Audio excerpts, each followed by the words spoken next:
Command Translate. It's their enterprise AI translation offering. And, they have a lot of firepower. That just raised $500 million at a $6 or $7 billion valuation. Hey, Esther, we're back from California. How are you? Jet-lagged. Jet-lagged. Jet-lagged, but good. Yes, very good. Had a great time. Brain not functioning. Brain functioning 70%. 70%. Must record podcast still. Must say words. Must say words. All right, let's start with words. Amazing turnout. Let me rattle off a few stats from the conference. SlatorCon Silicon Valley, that is, where we all gathered last week, including much of the team.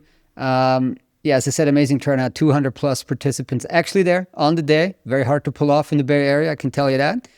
25 speakers and panelists. We had 12 panelist presentations and short speeches. So basically, this was the biggest SlatorCon ever in terms of actually the agenda. We had 11 partners and exhibitors. So that means we sold out our exhibition space because we're not doing this in like a giant exhibition hall, but basically, we have hotels that have an amazing main conference kind of space, but then also adjacent, we try to find a very good space for people to put up their booths, and we managed to do that and sold out on it. So very, very cool.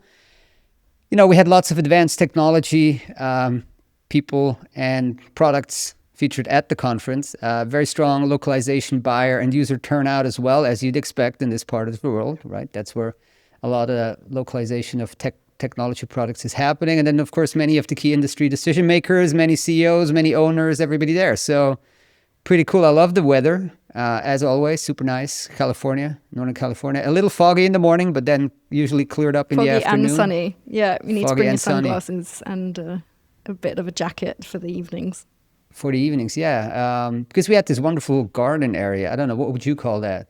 It's almost like a courtyard, but grassy. Yeah. It had the pool, it had the courtyard, where people could network outside, which is kind of unusual as well for a conference, that you can actually, step outside, have some. Yeah, I always have high hopes for London whenever we go in May. I think there's been the odd year where we've had great weather in May for SlatorCon London, but more often than not, it's not outside weather. Yeah, this one was great though. I mean, here in Menlo Park. Definitely.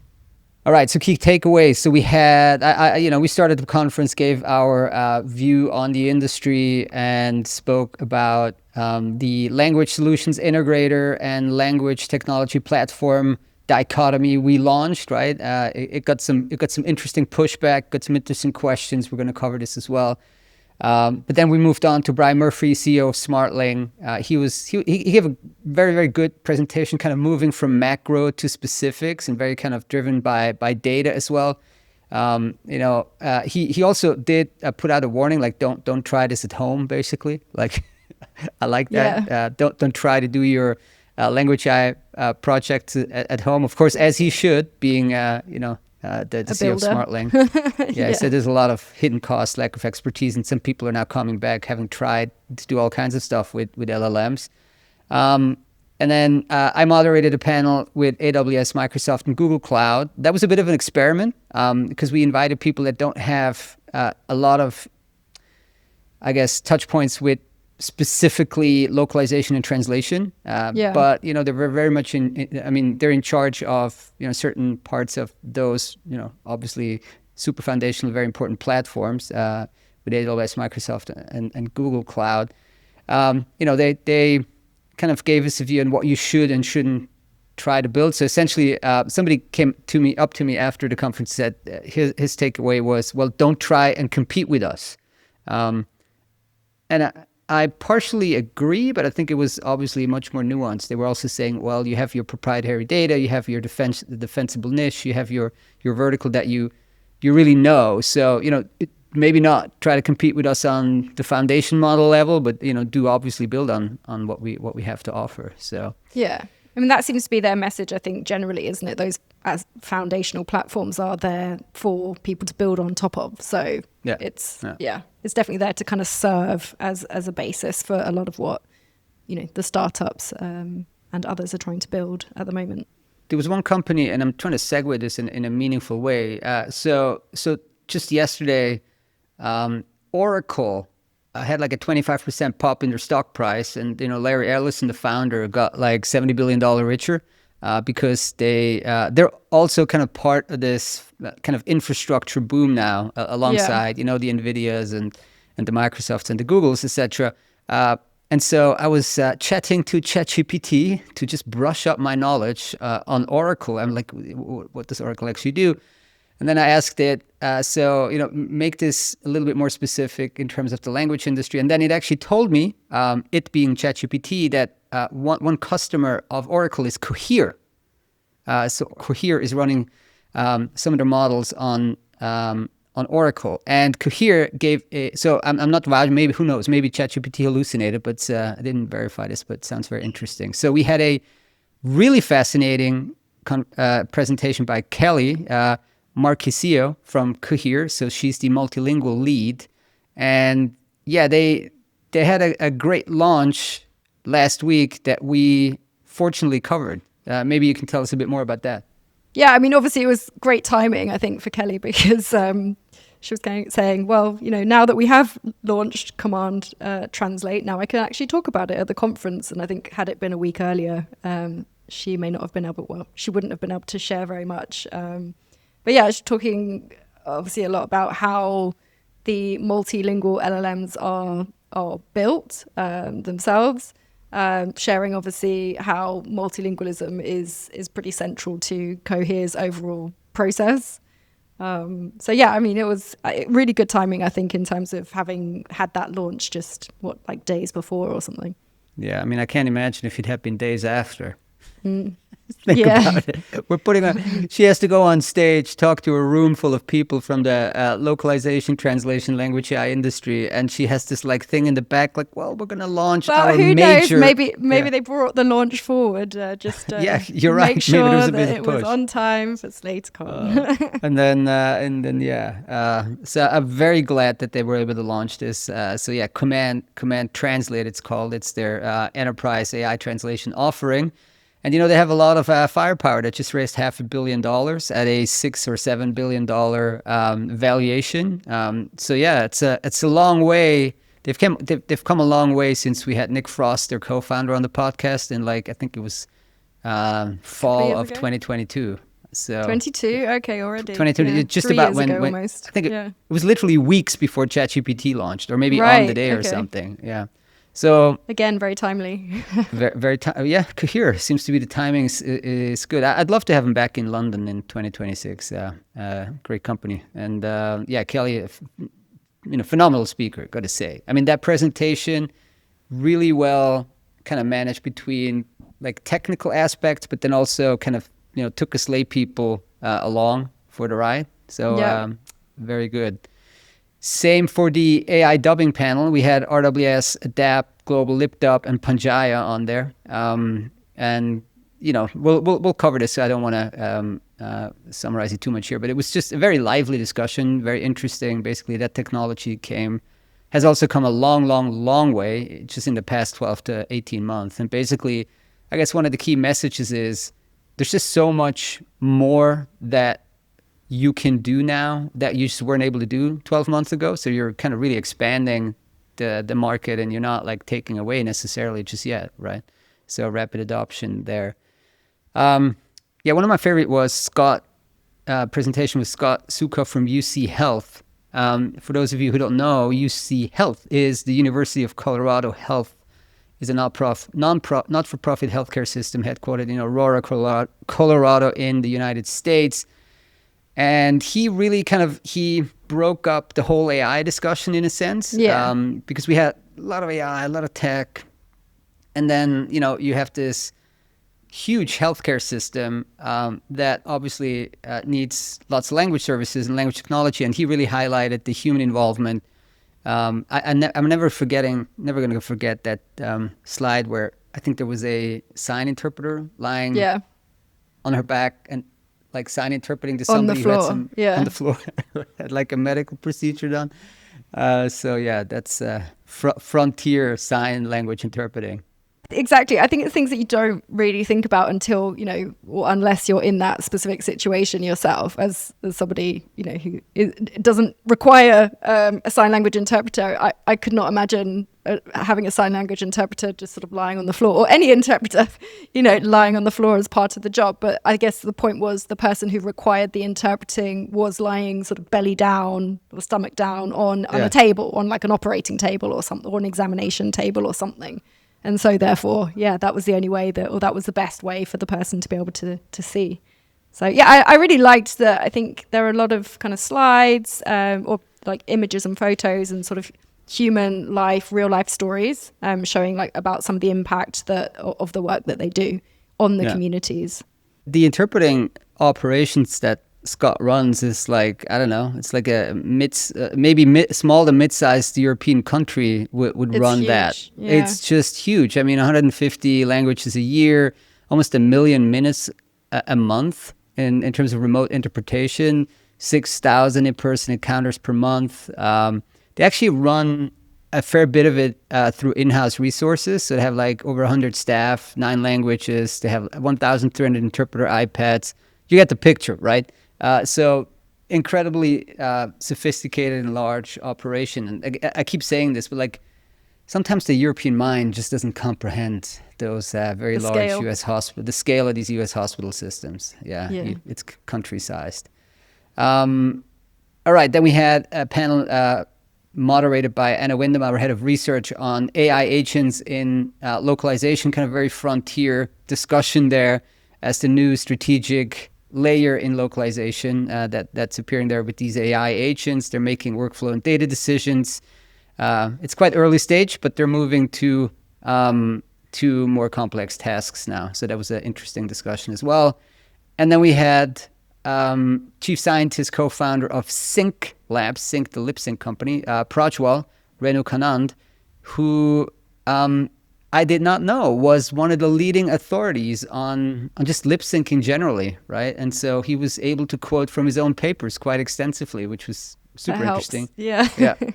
Gave us a kind of history and state of the art of AI lip syncing presentation, challenges like adding expressive, multilingual speech, etc. And also shared a bunch of kind of historic demos, like how it was 2 years ago, how it was 1 year ago. And then also, I think he showed something that they're still about to launch in a couple of weeks, right?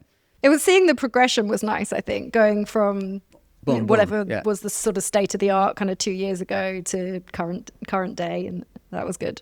Correct. Yeah. And then he had this paper, I think it's called "A Lip Sync Expert is All You Need for Speech-to-Lip Generation in the Wild." And I think that was cited, at least on Google Scholar, it's cited like over 1,000 times. And you see that it's being cited more and more. So it's a nice curve. It was actually published in 2022. So it seems like this was really one of the foundational papers on this technology. So yeah, very, very interesting. And then you tell us a bit more about the investor panel that you closed the conference with. That's right. Yeah, we ended the day. So I moderated a panel with investors from Bloomberg Capital and SK Telecom Ventures. So, I mean, it was a sort of, I think, always a fast-paced discussion, but looking at sort of investing in the AI era, obviously kind of bringing it into the context of language AI. We talked about some of the defensible areas within language AI, some tips for founders and builders of technology. So yeah, some really great insights and sort of just good to see that perspective on everything that's happening in the language industry. And then we went to have a nice little networking session out there, some food. And then the next day, we got a quick tour of, that was not part of the SlatorCon experience. That was just for us. An add-on, an add-on for us. We got a quick tour of the Meta campus, which was super interesting. Not quite country-sized, but also huge. I didn't know, I got to be honest, I didn't know it was so large. That the office space was so large and just behind the hotel. I knew there were certain like Meta offices, but I didn't know it was the kind of the giant campus building. I mean, you were talking about hard to comprehend. My office kind of contains 4 desks, and this is I can't even imagine how many times more the Meta campus would have been. That was a great tour. Took a couple of pictures, great. And then headed back to Europe. You headed back to London, where we're all going to be heading again in 2026. Specifically, let me plug this right now. Save the date: Thursday, 21st May, Friday, 22nd May, 2026. We are back in London, so do save the date. This one we're going to sell out again, so you want to make sure you get the date, book early, and if you want to be part of it, become a partner, become an exhibitor, speak, let us know. Write us an email or comment on the YouTube below. No, you don't have to do that. Cool. All right. And while we are out hosting conferences, we are not neglecting our research customers and subscribers, because voila, we have another research report just out. It's called the Slator Pro Guide Translation AI, the 2025 version. And it is a new edition, and it's focusing on the shift from task level AI to outcome driven language AI solutions. So capturing kind of the much more production level nature of translation AI now. So it's 15 practical applications of AI in translation for translation and localization. Quite bite-sized, nice for you to absorb. I think this is, what is it, the fourth? No, the third edition. I think it's third. Yeah, third edition of this particular piece. Very excited that we're able to launch this. We had the AI dubbing report about 8 weeks ago, and now boom, this, and we're gonna launch a bunch more stuff before the end of the year. Now, I was thinking about if we should cover this. Should we talk about it just very briefly? This Apertus launch in Switzerland. I mean, it is. Yeah, let me just go through briefly. Give them a shout out. Being the local patriot I am here from Zurich. So the ETH Zurich, the technical Federal Technical University here in Zurich, and the Swiss National Supercomputing Center. I didn't even know that thing existed. They have released Apertus, which is Switzerland's first large-scale open multilingual language model, and they're calling it a milestone in generative AI for transparency and diversity. So it was apparently trained on 50 trillion tokens across more than 1,000 languages.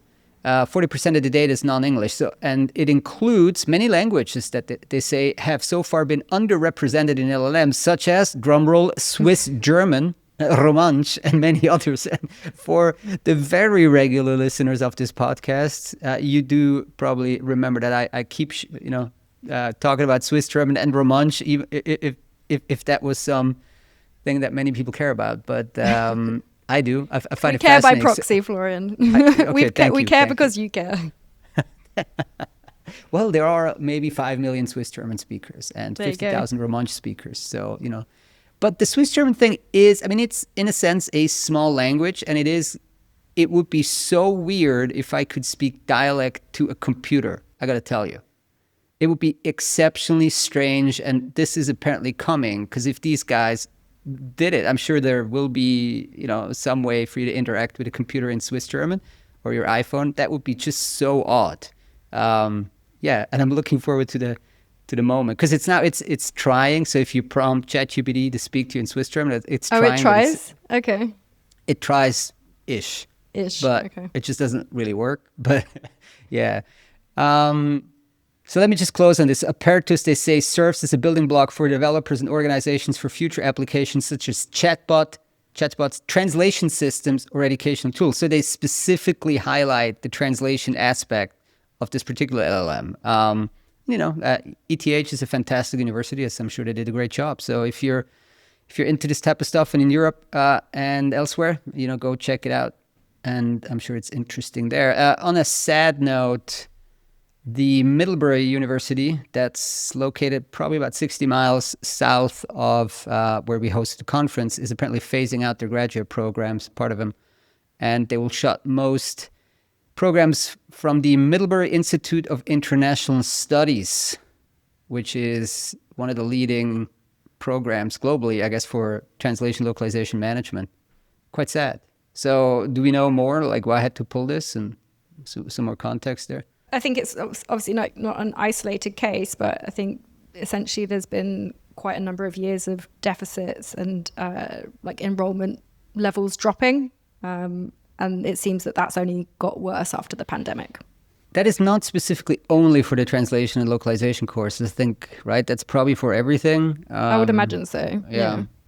But it was founded apparently like in the mid-50s and pioneer in translation, interpreting education. So like really a ton of localization managers that are based in the Bay Area are actually alumni of this one. Obviously because it's, it's there. And then there's all this tech going on in the Bay Area. So lots of localization managers are alumni. So I'm sure there's a lot of regret there. And they say faculty and staff are guaranteed jobs through 2025, and then the layoffs will be starting in 2026. Not great. Our very own Rocio Chabarriaga is actually an alumni, and she wrote the article with a very heavy heart. Now, we here at Slator are going in the exact opposite direction. We are now proud sponsor and partner of the Best Thesis Award at the Zurich University of Applied Sciences of their course that includes translation and localization, and we're sponsoring that prize, and we'll be awarding the prize in a couple of weeks. So we're starting new stuff. We're not phasing out anything here. We're growing, and we are sponsoring prizes. So maybe we should have the winner on the podcast as well to talk about their thesis. You're right. Yeah, you're right. I can't say much more because it hasn't been announced yet. So got to be careful. Careful. Cool. All right, and then another big name that we're gonna have to say goodbye to is Unbabel. Our friends from Unbabel. What happened to them? Yeah, well, they were acquired. I think probably a lot of people have seen the news already, but Unbabel was acquired recently by TransPerfect, which That's also needs no introduction. But I think, Unbabel had kind of grown, scaled from its founding in the 2010s, one of the best top sort of funded language industry startups from that era, from that decade. Kind of familiar name. They we're pretty active in developing technology, also sort of putting out research as well. So I think obviously through the deal, TransPerfect will be taking over and integrating probably a lot of Unbabel's homegrown AI and tech assets. So things like the Tower LLM, Tower Plus, and Euro VLM, all of that, of course, you'd expect to become integrated into TransPerfect's own global link technology stack over a period of time. But not just technology. Unbabel also had a significant amount of services revenues, particularly as they made several acquisitions of language solutions, or at the time, services providers, including Lingo24 as a Scottish-based sort of mid-sized language service provider, and EVS, a German-based translation company. That's gone to TransPerfect, obviously one of the most prolific acquirers in our space. It'll be interesting to see what TransPerfect makes of the technology, of course. And they've done a lot now, a lot in the media space, some other acquisitions. This is probably one of the most well-known names they've now acquired. And I think Vasco Pedro, the CEO, they said they will stay on for several months, but then the technical team will start reporting to TransPerfect CTO. So yeah, we should line up another podcast with TransPerfect. We had them on about 2 years ago, so we need to bring them back. Lots have happened since, yeah. Lots have happened since, yeah. A little closer in terms of the timeline is Apple's launch of the AirPod Pro 3. As I said, pre-recording, I'm sure that Steve Jobs is having a fun time there with all the different labels and, like bulky cameras on the side. I don't know. AirPod Pro 3. You think it's a bit cumbersome? A bit of a tongue twister. It gets very long. At least they only the new, what is it, the iPhone? They call it iPhone Air. They didn't call it like iPhone Air 11 Pro Slim version or something. So it's just iPhone Air. But are you going to get an iPhone? I have to. Yeah, something very strange is going on. I have to admit, I've got an 11, so it's about time. And I didn't even buy my 11, so yeah, I definitely need to get my credit card out and buy a new one. Air or Pro?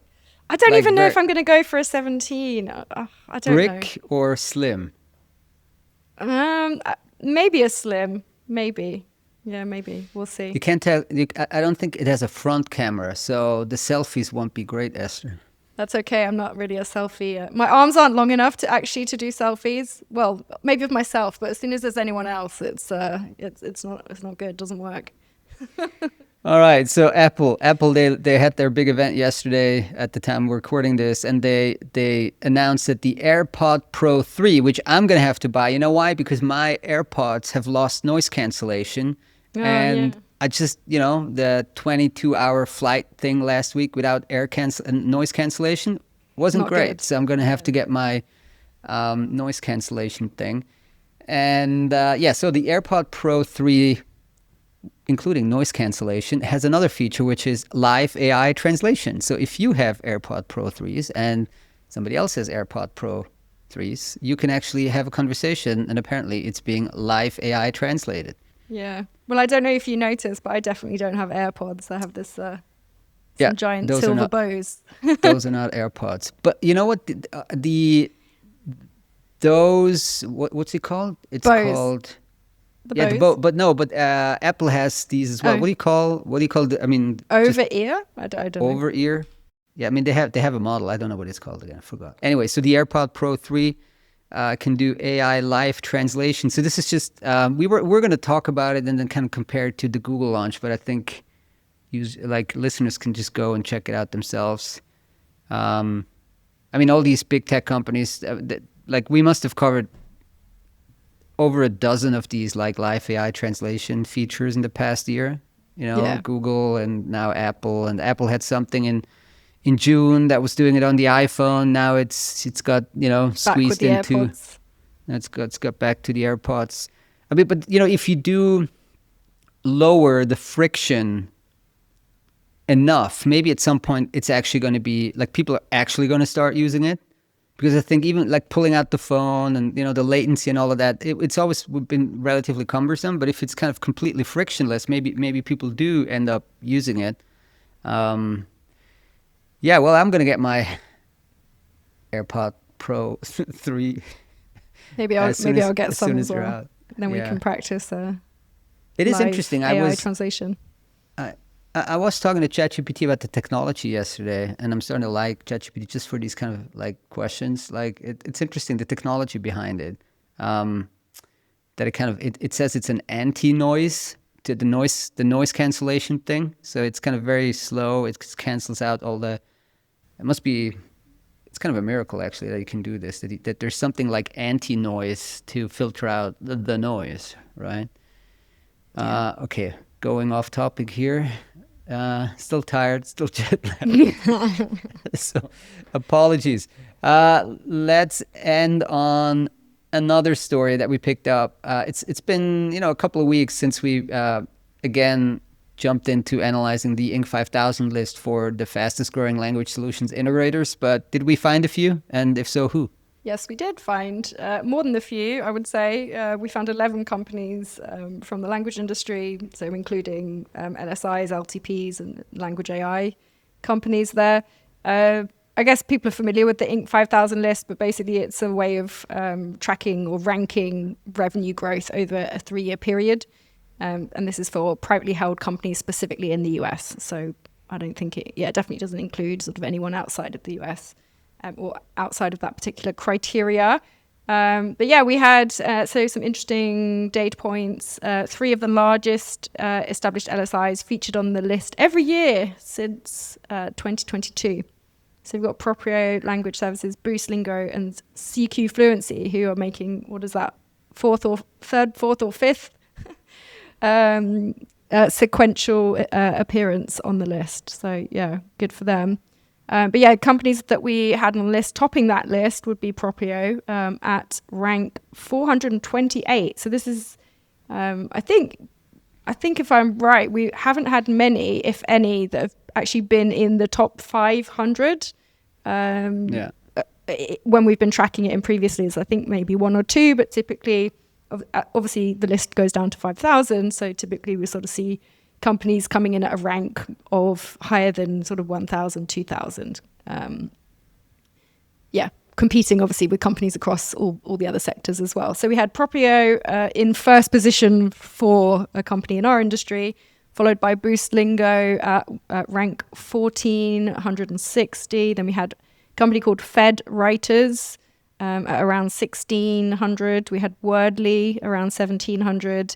We had Globo, now we're in the 2000s. We had Globo and then Translation Station, followed by InnoCaption and Clear Captions, and then CQ Fluency.